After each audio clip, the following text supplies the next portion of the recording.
I am joined here by South Carolina Senator Jim DeMint. He's a member of the Joint Economic Committee, also the Banking Committee.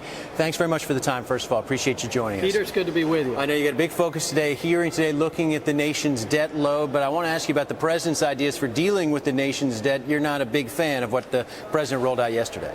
Well, the president doesn't seem to understand that it's the people who are making money who are creating jobs, and he doesn't seem to like that. And he just wants to add taxes. I mean, I want to see his proposal, but it's just like the alternative minimum tax that was targeted at a few that ends up hitting a lot.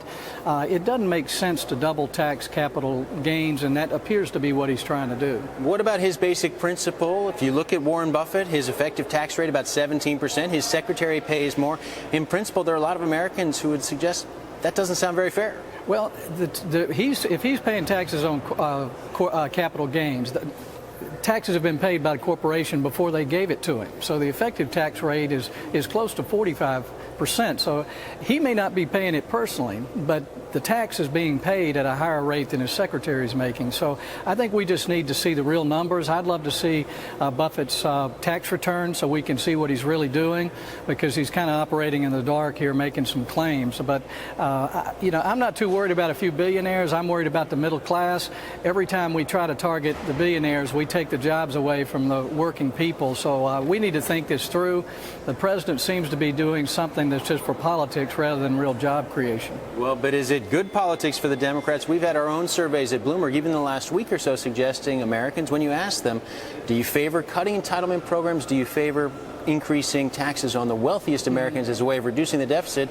We have more Americans suggesting tax the wealthier Americans. Well, those are two false choices. We don't have to cut entitlements. We need to keep our promises to seniors. I mean, we had a 10-year budget here in the Senate that Pat Toomey developed that balanced our budget without cutting Social Security and Medicare. There are better ways to solve the problem than just cutting benefits. And people have paid for these benefits. They shouldn't be first on the chopping block. We just need to cut spending. There are a lot of places we can cut spending. Tom Coburn's done a lot of work with waste and duplication, trillions of dollars. So we just need to roll up our sleeves and cut spending.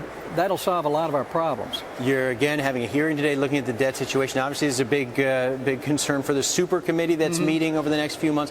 What's your level of optimism, your level of confidence that they can come up with a plan that you can support?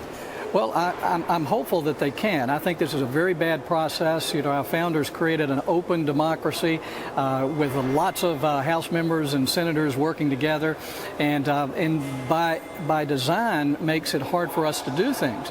But what they've done is tried to create a streamlined process to move things through behind closed doors, which I don't like.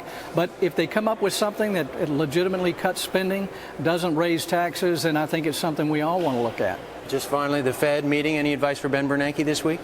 Well, stop trying to micromanage our economy. He needs to protect our monetary system, the value of our dollar, and let the private economy work things out. All right, Senator Jim DeMint of South Carolina hearing today for the Joint Economic Committee.